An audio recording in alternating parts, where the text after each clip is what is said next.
Onico Elementary School. Hello, hello. I'm down here, gave these heifers new sheets or fresh bedding. This is the whole corn plant that we use for bedding. The whole entire corn plant. Okay, this is the stalk.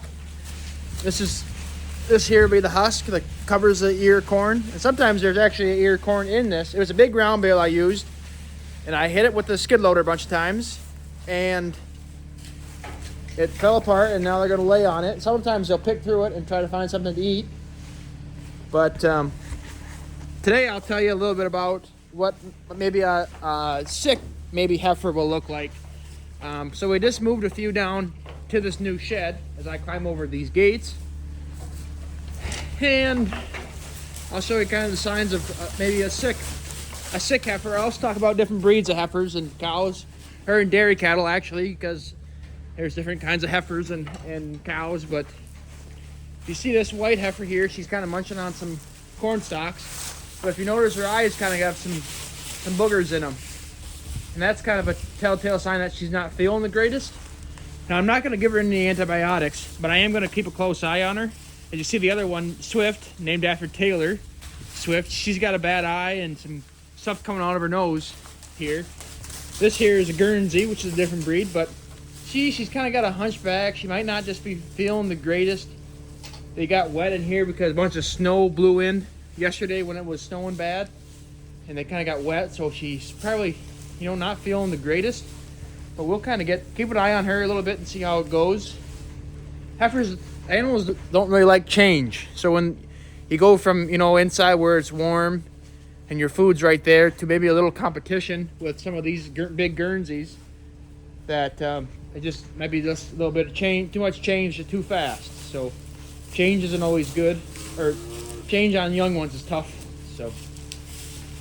So on my farm, I have 3 different breeds. I think there's 7 different breeds, if I'm correct, of cattle that you normally use to milk.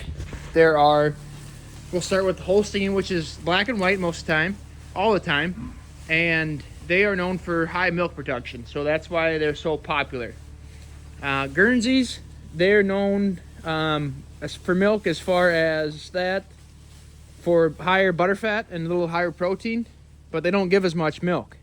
So like when this heifer comes in, when she comes 2 years old, when she has her first calf and gives milk, she'll give about 18,000 pounds of milk is what you shoot for, is what your goal is for her to have when she calves. Well, a Guernsey is more like 13 or 14,000, but they'll have a little higher butterfat.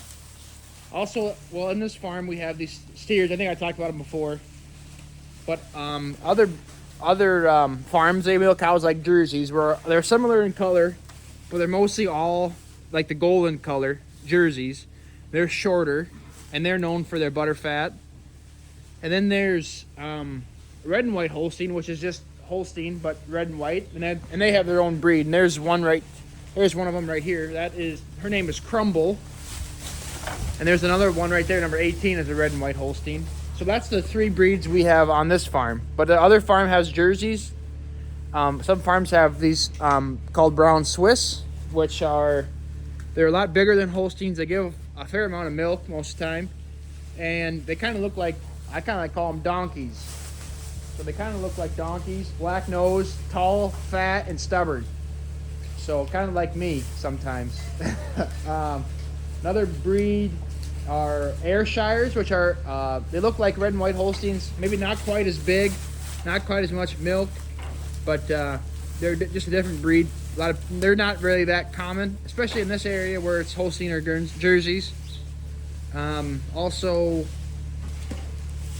playing with my earmuffs. And then what am I missing? Ayrshires, Brown Swiss, Guernseys, Jerseys, Holsteins. What am I missing?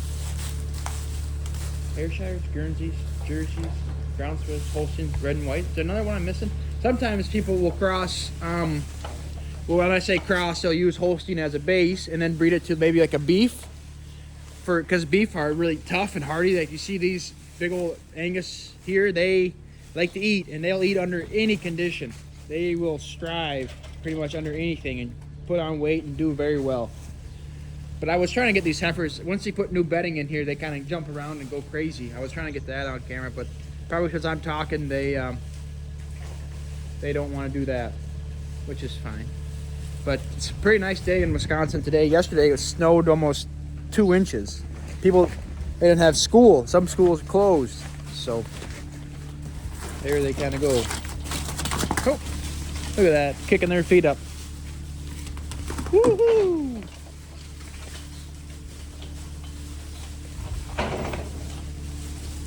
There she goes.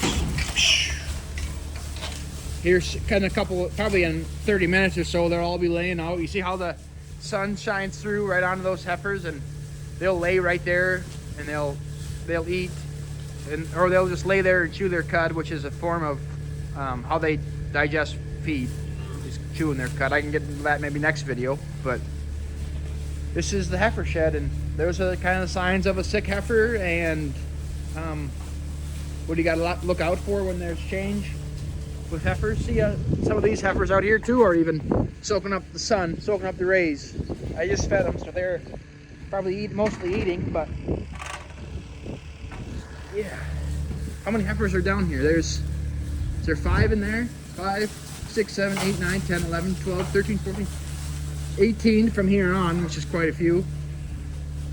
And then there's 1, 2, 3, 4, 5, 6, 7, 8, 10, 11, 12, 13 in here. So whatever 13 plus 18 is the total number of heifers down here. So that's quite a lot. There's probably 8. So that's 31.